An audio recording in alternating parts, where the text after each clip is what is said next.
All right, welcome to episode 12 of the Sandy Woods Hunting Podcast. We're in a little different place today. As you can see, a lot of big bucks. Yeah, we remodeled your room, right? Yep. All this hat money, we made it, right? Is this what making it looks like? This is what 5 million subscribers looks like right here. And selling $500,000 worth of hats in the first 2 weeks. Yeah. Thank everybody that got online and bought these hats, right? I mean, the remodel took no time, 2 days, right?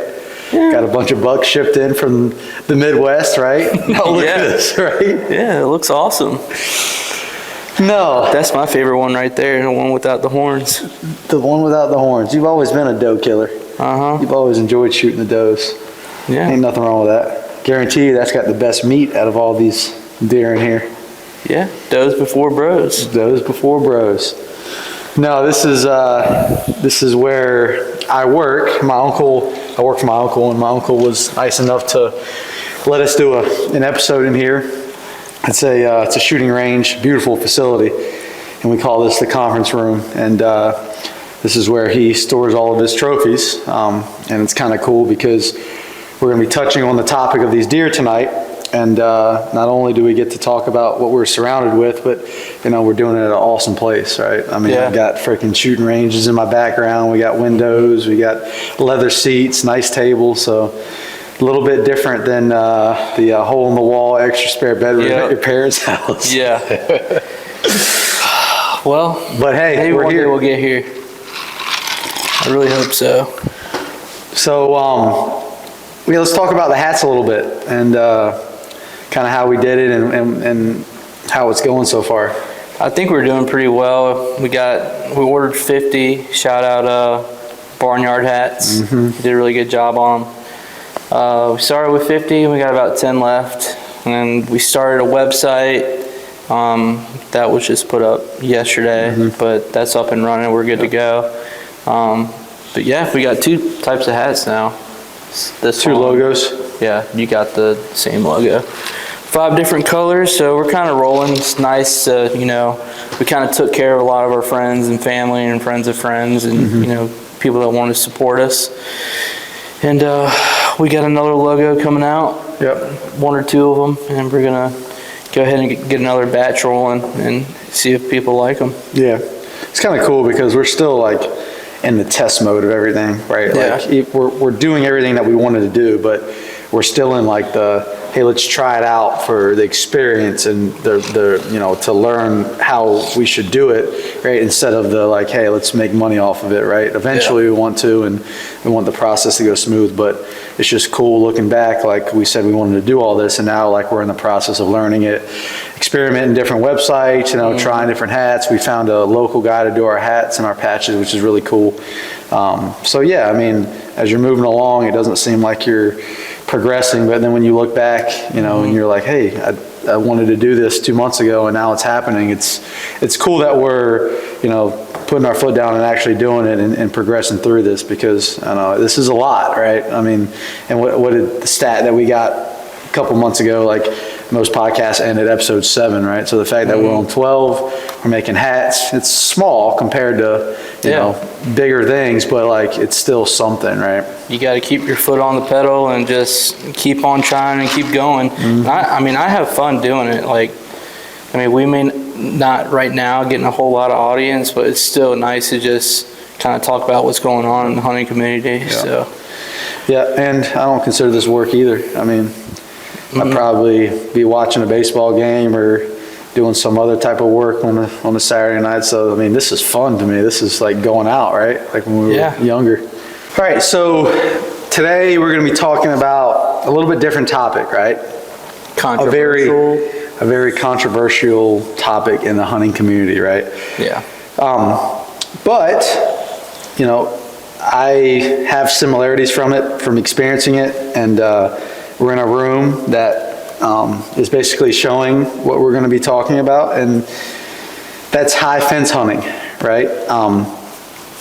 And I'm just kind of thinking back on when I posted my deer on Barstool, whatever. You probably remember. Oh, you got torched. Just the hate that I got, right? And, I was younger and, I got this hunt for a trip and for my graduation, and it kind of hurt me a little bit, and I really wanted to kind of like talk to people and really get their understanding of it and, give my opinion of it. So like, I'm really like, and it's cool because me and you are hardcore free range hunters. Like, that's all we do, right? So like, normally guys like that don't get to experience a high fence hunt, right? And I got to experience it and really take home like the controversial like rumors that go around it, what's real, what's not. We're going to talk about that, but like, I just want to like dive into it. And I know I went to one place. I know every place is different, but I want to like hit on everything, what I experienced, what people say that makes it, not hunting and all that kind of stuff. And you'll kind of see, and you may be different, right? I'm not like for it or against it. Like, I'm going to try to play the middleman here, even though I'm going to have some topic or some points to where I'm favoring it and I don't favor it, right? And you're kind of the guy looking from the outside, right? Outside in. So we'll try to do the best we can, right? Because, again, we want to be respectful. This is for, not only entertaining, but informing people what, different type of hunting is, right? Like when we did the dog hunting, we're not the biggest dog hunters, right? But like, we talked to a guy that was, and, we were civil. We had a little bit of kind of back and forth, but at the end we understood each other, right? So that's what we're going to try to get here. But so I'll give a quick spiel on what it is, and then I want you to kind of give the audience your views on what it's like as an outsider, right? Guys that, have never done it, have just heard about it, right? Just like your authentic opinion, right? And then we'll kind of go from there and try to meet in the middle. So high fence hunting is basically what it says, right? You're hunting deer, it's not free range. It's an enclosed area that's fenced all the way around. So basically the deer cannot get out, right? So you're hunting deer that are in there 100%, right? That are not able to get outside the fence unless the fence breaks, there's a hole in it, a tree falls on it, right? But it doesn't really happen, okay? And a lot of these high fence, outfitters are run just like free range outfitters, right? You come in, you stay in cabins, bunks, whatever, they cook you food, you go out in the morning, you go out in the evening, you drink at night, right? So a lot of that's similar to free range outfitting, right? But it's a lot different, obviously, right? So I know the one I went to, it was a business, right? It's basically a business, right? A lot of the high fence outfitters, they breed their own deer, right? So, that's a separate business in itself other than the hunting, right? But, they breed and they create their own deer that they let go, that eventually hunters shoot, and that's how a lot of those guys, right, earn an income and feed their family, right? So, I'll keep it at that for now. Now, I want you to kind of give your first thought and kind of just, and not just you, but kind of what you've seen from outsiders, like that you've seen online or what you saw people post on my stuff, and like, just give your opinion on what, a high fence, if somebody said high fence hunting, what's something that's come to your head, and what are some things that you want to know that you don't know? So you mentioned, I'll never forget, when you posted that picture, and as soon as I saw it on Barstool, I was like, you're going to get eaten alive. Mm-hmm. Yeah. And I just went through and looked at the comments. I was like, no, I mean, people are just ruthless on the internet, and they'll say whatever, and it's just, a lot of them are saying, oh, did you leave the tag on it and whatever. But high fence to me, I didn't really know too much about it until, you were introduced to it, going, with your family and stuff. And I've always thought of it as, I guess, it's really, I was more interested in how the hell you can make a deer look like that. Right. And my opinion on it is like, it's hard. Like, it's hard to say whether or not until you're kind of in the moment. Right. Because there's so many people out there like, oh, why would you shoot a deer? Why would you go in a high fence area? That's not a real deer. That's not real hunting. Right. But if you were to take a survey of those people and say, what would their answer be to, hey, I want to take you on a high fence hunt, are you going to say yes or no? I feel kind of like my situation. Yeah, so like, if somebody were to ask me, I'd say yeah. I mean, I'm not going to turn down an opportunity to go. Like, I mean, I personally would never pay for it, but if like somebody would bring me with, I'm like, fuck yeah, I'm going to go. Yeah. And the thing I've always thought about is like your perception after. So the one story that I have that was just really funny to me is, I think it was a week after your dad came back, and he shot, it might have been that one over there. And we were back at your farm and we were hunting, and he comes back and say, you see anything? He goes, saw probably one of the biggest deer I've seen on this property. And I said, what, can you get a shot? He goes, 20 yards. And I was like, well, I remember that. I said, well, why didn't you shoot? And he goes, I don't know. And then he said, I want somebody else to shoot it. And it makes you think, it's like, is that the deer? Like, you see these deer and then you come back home to reality, and it's like, does it mess with your perception at all? Like when you see another, after seeing deer like this in the wild, and you have to pick through which one you want to shoot, and then you go back to Virginia where, you know, a nice buck is still a nice buck, but the deer that your dad saw was like, I can't believe you passed that up. Oh yeah. And it was like the next week too. Yeah, and it makes you think like that, but yeah, I don't know how I really feel about it. We'll talk more about it. I'll give you some more information, and at the end we'll. Because when you're surrounded by all these deer, it's like, yeah, I would love to have something like that on my wall, but right. you would just have to tell yourself, like, you know, this was taken a different way. Right. Like there's, you know, you go out and do it yourself, or you go out somewhere and kind of guarantee yourself to almost get one. Right. Yeah, that's a good answer to that. Like, and I think in summary there, a lot of it is like, you just don't know enough about it, right? Like, yeah, obviously if somebody says high fence, it's easy to go, oh, these, whatever, like it's stupid. And you know, I do understand some of that too. Like I do, right? As an avid hunter, and I'll kind of explain some things that I don't like about it that I saw, right? But at the same time, just like with the dog hunting, like, and people that have never done it, right?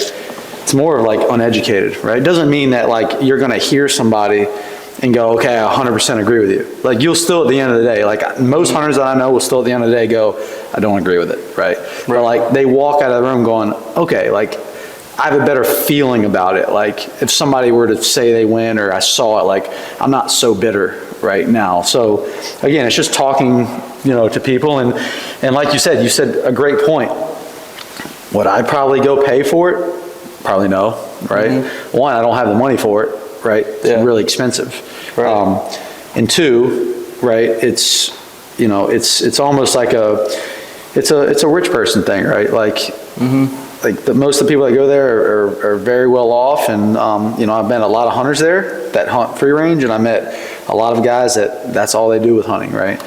So so what I'll do now is, and feel free, please, to kind of comment on these, right? If you have something that pops up, right? I know you've never done this, so that's why I wanted to give you your time to talk there, but I want you to be able to, you know, to chime in and make sure you're talking and, you know, asking questions or whatever, right? So I figured we'd do a fact or fiction about common conceptions of high fence hunting, okay? Stuff that you've seen online, right? Stuff that you saw about my deer, right? On the comments, right? So do you shoot them out of a pen? And the answer to that is no, right? It's fiction. Now, I know the place I went to, the place that you actually hunted was 1,000 acres, right? So the fence, from fence to fence, one side to the other was 1,000 acres, right? They also kept deer in a fencing area by the breeding place that was probably an acre, right? So no, you don't go into an acre fence. I'm not sure about every high fence area. I'm speaking on what I experienced, right? You don't go into there and pick out your deer and walk up to it and shoot it. That is not true at all, right? Most of my hunting experience there was about as similar to open fence hunting as you could be. I hunted in the stand. I did a little bit of stalking.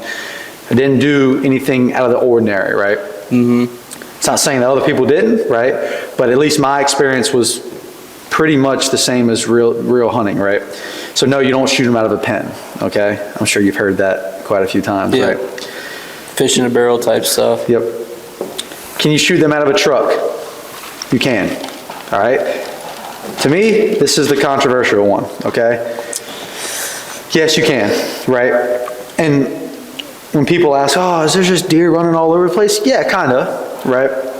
But the way you have to look at it too is, like, when you go to these places, right? Obviously you're looking for the biggest deer there, right? So just think about it as hunting open range, okay? If you go out to a land that has a ton of deer, right?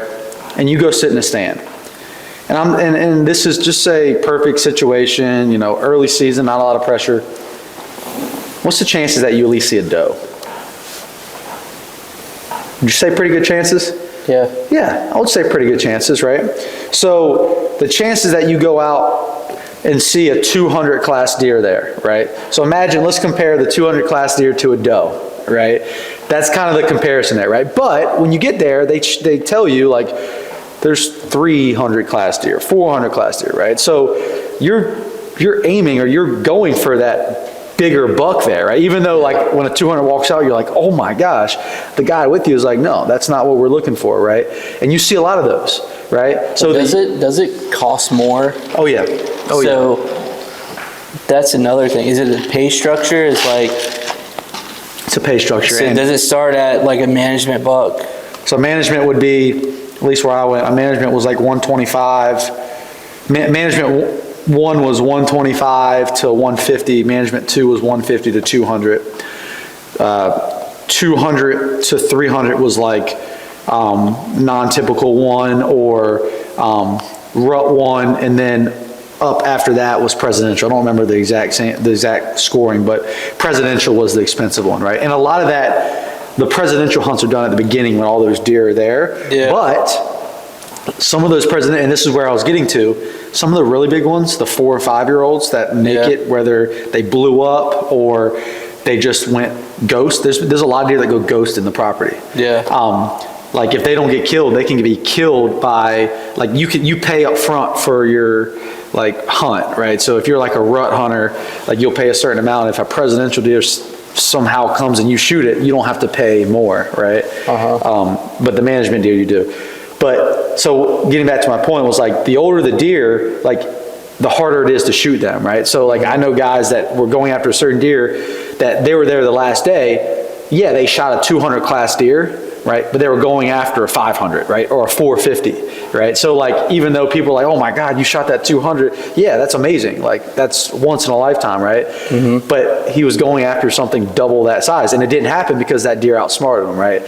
So, like, people think that these deer are like robots. They're real deer, right? And we'll get to that in a little bit, right? They're real deer, right? They're just breeded different, right? They have the same adaptations, the same instincts, the same brain, everything the same as a free-range deer, right? But I'm not saying that it's, you know, they are a little bit more kind of urban-like deer. They're not as scared, right? So, yeah, so shooting them out of a truck, you can, right? And I've seen people that have, but I would say that would be the most controversial out of all of them, especially in my opinion, right? The deer are not scared of humans. That's fiction, right? You can't walk up to the deer and feed it. You can't touch it. You can't do any of that, right? You get close enough, like even far away when you're driving through the field, like they're gone, right? Like every deer is different, but that's completely fiction. And I think you mentioned this earlier on. do the deer have tags on them when you shoot them? The answer is yes, right? The answer is yes. Yeah. Do you know why? I mean, it's got to be a management.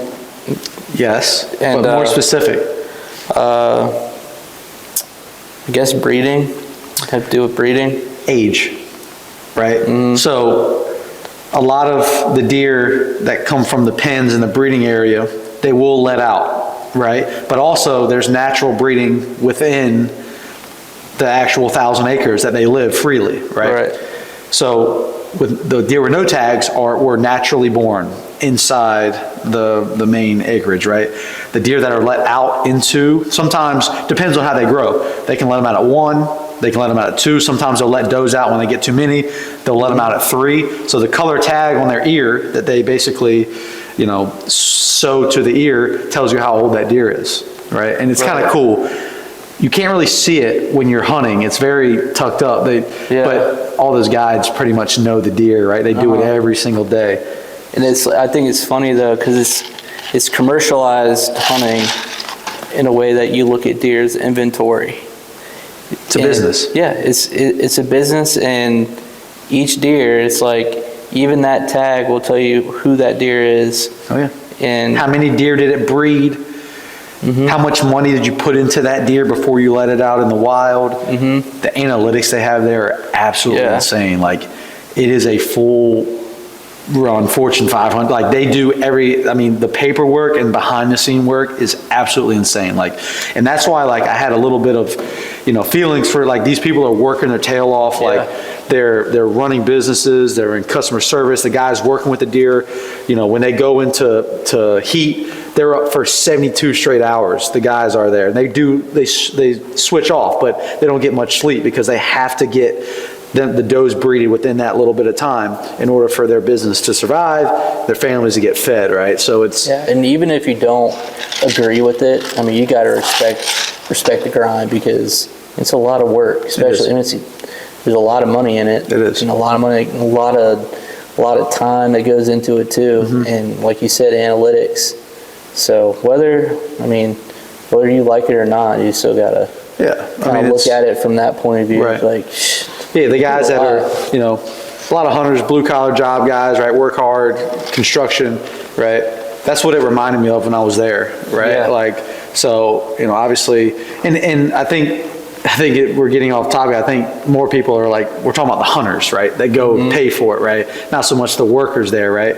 But I want to get them on. I'm good friends with the guy that runs the breeding facility. Yeah. So I want to get them on soon. I was hoping we could get them on when we went in here, but this was late notice. But yeah, so they do have tags, okay? And I hear this a lot too.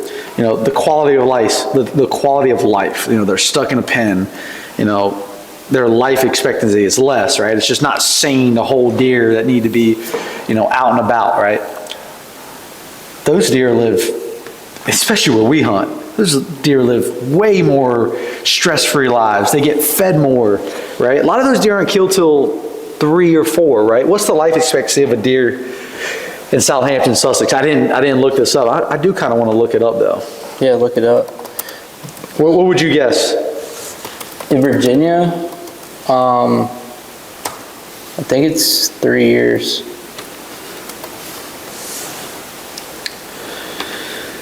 On average, I think it's 6 years. It gets longer as you go out west. It's 4.5 total. 4.5 years total is the life expectancy. Males have an average lifespan of 2.9 years, which is crazy. Females 6.5. So just so that kind of, they live just as long as most deer here. They get fed every day in feeders. The deer are fine, right? The deer are not, suffering in any way, right? So just wanted to get that across. But the only thing that I could think of is, so did you hear anything about CWD? Yes. Yeah. So bad. Yeah. A couple times, hit them hard. So that could be a problem with high fence, is that you got all these deer in a tight knitted area, right, with CWD, and that could wipe out I can wipe out pretty much. That's the truth. And there's really I don't think there's any, I've read up on it a little bit, but the transmission of it, how they get it, they don't know. And it's such a terrible disease for the deer. I know. So that's the only negative thing that I could think of when it comes to quality of life. Yes. Being in a high fence.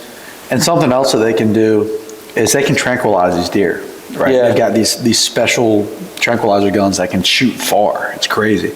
So if they see one is sick or they realize something's going on, they'll take action immediately, right? It's not like, oh, we can't do anything. They don't just shoot every deer, right? They try to resolve it. But yes, that is something that, once there's so many deer, once disease starts, it's hard to stop, right?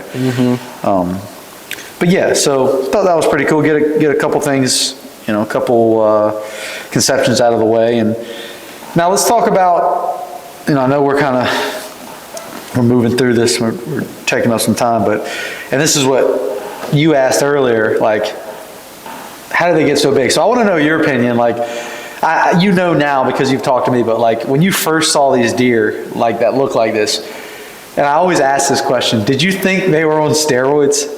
Did you think they were like injected with steroids to make their horns grow? I think, honestly, I thought there was a lot of cousin fucking going on. Some inbred deer, and they just... There's probably some inbred breeding there, right? Yeah. But, I mean, originally that's like when I first got into hunting and, social media started to grow, and I remember the first time I actually saw a high fence deer on social media, and I think I sent it to somebody. I think I sent it to K-Mac. He goes, "That's high fence." I was like, "What? Yeah. What? That's real?" Like, I remember I discovered this page, and it was deer like this just running around. I'm like, something ain't right here. But I guess now that I've kind of known about it a little bit, I would just think that they take their best in show and made it with their best in show doe, and they just kind of like with dogs, it's AKC papers, and you keep track of their bloodline, and you just keep pairing them with whoever, and right, eventually you just keep evolving these deer into what you want them to be. Yeah, right on the head. Yeah. Right. The money in this business is insane. So they call it straws, right? It's their semen, right, that they keep in little bottles and they freeze them, right? And then, you can see them when you walk in. They've got there's like 20, think about like Olympic people. Like you can probably name famous Olympians, right? Throughout the years, that these freak athletes, right? Like Michael Phelps, right? Just comes to mind when the Olympics, right? It's swim. Well, you know what I mean. Just genetically a freak, right? They have the same with these deer. So they name these deer that, 600, 700, 800 class deer. They sell straws for thousands and thousands and thousands of dollars, right? So a lot of these high fence. They're sperm, right? Well, How do they get it? What do you mean, how do they get it? How do they get it? They have that breeding facility. But how do they get it? You'd have to ask the people that handle the deer, man. I don't know, maybe literally handle the deer? Maybe think of a cow, how somebody... that's what popped up in my mind. But no, I never asked that question. They might... It's kind of like with horses. You got a fake hole. Let's get off topic a little bit. Yeah, sorry. It's just... So semen, yes. They sell their semen straws for thousands of dollars, and these outfitters buy them, right? They breed the does with it, and like you said, it's a process. Like it takes a long time. Like if you start from ground zero, like to build your antlers up, and once you start to do that, then they still buy straws, but you breed your best bucks on the farm, because a lot of times those straws they never get to what, now it can happen, but they really don't get to what their father or mother or granddad, there's all types of ways to do it, look like, but it's very similar, and you got a good chance, right? So once you get those couple really good bucks, you breed them with your does, and it just grows, right? And then after years and years and years, the bloodline is there, right? So like you don't have to do a whole lot after that. Most of your bucks are good, right? So are you able to, are people like us, are we able to just go there and buy some sperm and like, oh, I don't want to say that, like go there and buy a deer and then bring it home? You know, that's a good question. I asked that like my first time there, and the answer to that is no. There's big time regulations on sales of deer. It's illegal in a lot of states, right? Yeah. Or else people would just make the deer and sell the deer, right? I know I've heard of circumstances, and I know there's a way to do it, right? But the guidelines are super strict. The state laws, like they are on top of it, right? Like I've heard of deer getting out of fences and like, you know, technically you're not allowed to shoot it, right? It doesn't just become a free range deer, right? But there are, I don't know the specifics, but there are heavy guidelines on it. And I feel like you would have to have a high fence yourself if you want to buy one. Yes. So it's like, and high fence is illegal in a lot of states. In the state of Virginia, it's illegal. In the state of North Carolina, it's not, right? So we're on the North Carolina line right now. We're about 10 minutes north of it, right? You could go buy 10 acres or whatever many acres and build your fence. Now, you better be well off because building a high fence is a lot of permits. Yes, a lot of permits, a lot of money, okay? But yeah, and they have these really expensive machines to where when the breeding is ready to happen, they send these does through the machines. It's like little mazes. Everything lines up. There's holders, right? And that's kind of where people I've seen are kind of like, that's inhumane, right? They're not hurt, right? But they are forced to, you know, get breeded or however you call it, get breeded, right? So like, so they don't have consent. Right, they don't have consent. I'm pretty sure they don't have consent in the wild either. I've seen some crazy bucks do some crazy things. Yeah. Safe to say if they were humans, they'd be in jail right now, right? But yeah, they do that and, you know, inject the semen that they buy and, you know, that's kind of how the process goes. And, you know, the biggest investment that these outfitters have is the food, having to feed thousands of deer, right? That's big investment. I think they said the place I went to was like $500,000. I mean, looks like they're eating pretty good. Yep, they are. They're big deer. They got that northern strain to them. They're very big deer. But yeah, so again, we could talk about this all night. I just wanted to get the gist of it, and you know, I want to at the end, I want you to kind of express your feelings on it. I'll express mine, you know, because, you know, you've kind of been the outsider and I've kind of acted like, oh, I'm the pro high fence guy, right?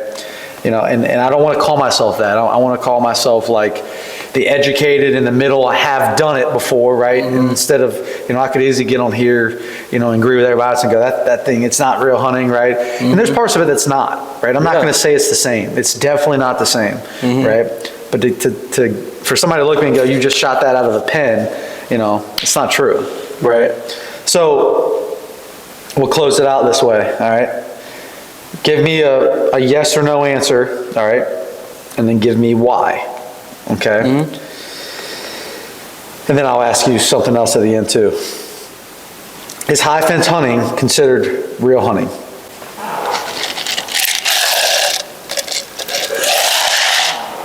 No. Okay. And what's your main reason why? Well, hunting to me is, you know, that's up for interpretation to everybody. But hunting to me is going out, scouting, and, you know, putting your time into a place that's special to you. Right. And, you know, you kind of know what's out there, but it's just the element of surprise. And, you know, it sucks when you go out to a stand and you don't see anything. But all those hunts that you don't see a deer will lead up to one that where, like, oh my God. Like the deer I shot this year, I saw him, we had him on camera twice. And it's just that element of surprise and that adrenaline. And when you go out to a property, you really don't know if you're going to see a deer.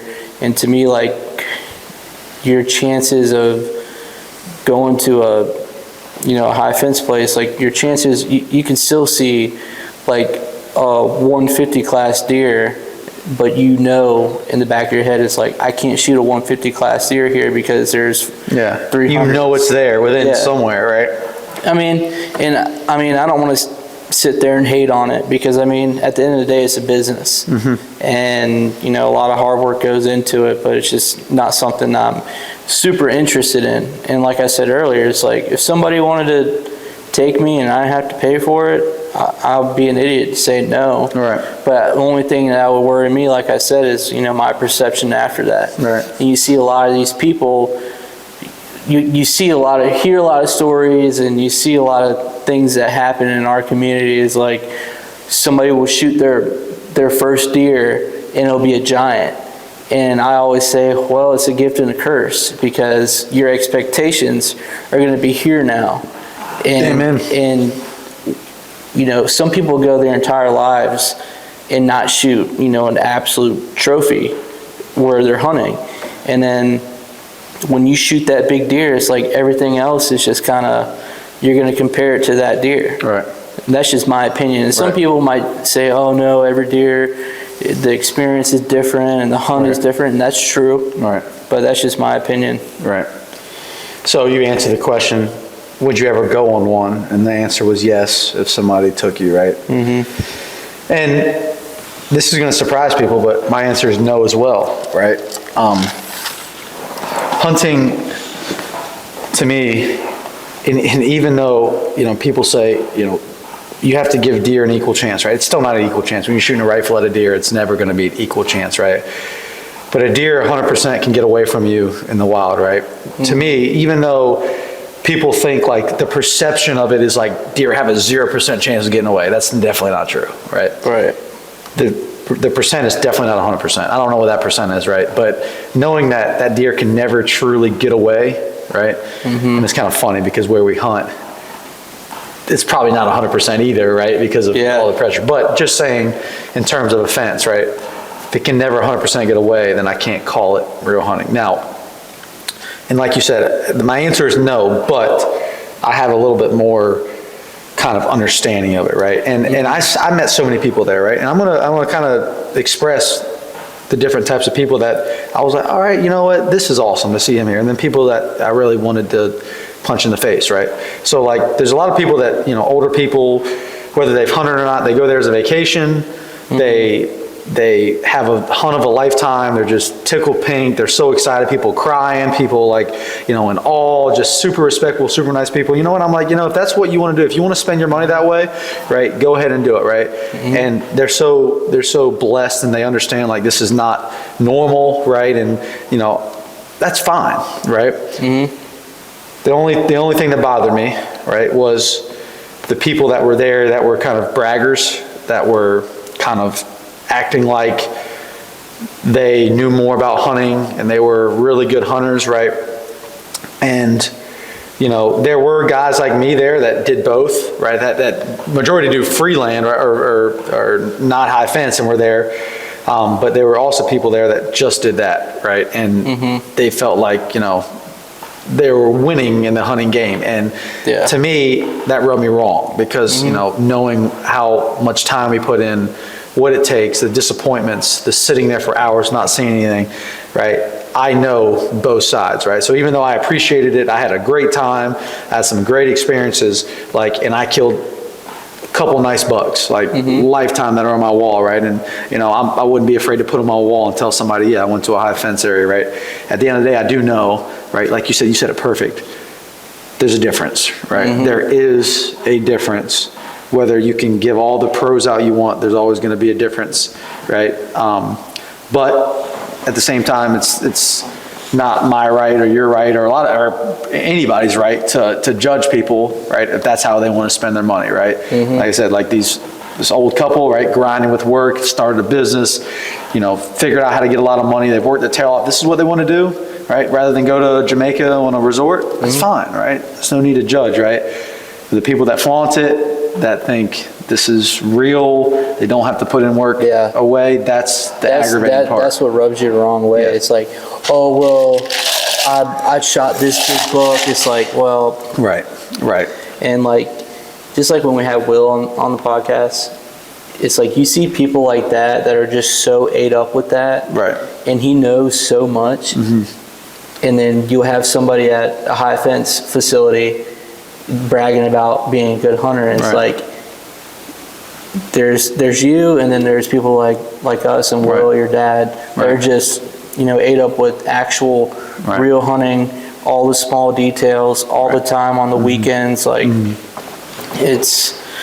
you got to give credit to the guys who run the place, because they make it happen. Yes. But for somebody to go there and shoot a big buck and have any sense of, Entitlement? Yeah, entitlement for it, it's like, dude, like you're getting what you pay for, basically. Right. Yeah. No, I agree with you, but yeah, man, that was really good. Again, I'd like to get people that run this and do it, on and talk more about it, because I do really hate that they get such a bad rep, right? And to be honest, these are grown men, and I've talked to a lot of them. They don't care, which is awesome, right? Yeah. You shouldn't care, right? If you're doing something that you believe in and that you feel like is helping people and it's feeding your family and it's supporting you, dude, go for it, right? Like, who cares what other people think? Dude, if somebody offered me a job to do this, I'm 100% there. I mean, who would not want to do that for a living? Exactly.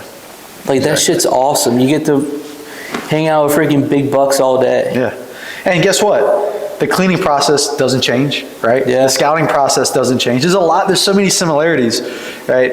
But yeah, that's kind of my best way, and I'm glad you were able to chime in and give your opinions, and I feel like you know more about it now, but yeah, that's my spiel on that. And like I said, we're gonna do another one, hopefully in here, and maybe when sometimes these guys that we hunt with come in and just visit or go to the pheasant hunt, maybe next time we'll have them in here and talk to them, which would be really cool. But it'd be fun.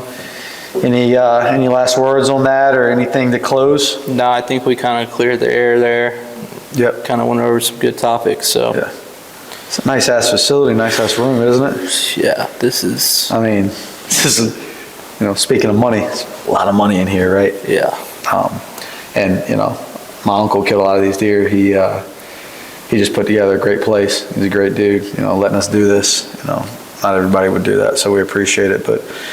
And then we've got more guests coming on. We still got guys that, we haven't been able to schedule up with, just with, different things going on. But we definitely want more guys on. Maybe we'll do like every other of a guy on, right? Because it is nice. I feel like the first couple episodes, me and you just got to talk through everything. Yeah. And I love having people's opinions on, but this was nice to kind of get back to the beginning and just kind of spill out our thoughts, Your what? thoughts today. Dang, we went 50 minutes without messing up my words. No, but what I am looking forward to is opening day, and I want to get some footage on this podcast. Maybe if we get some, we'll show the video in a podcast or two.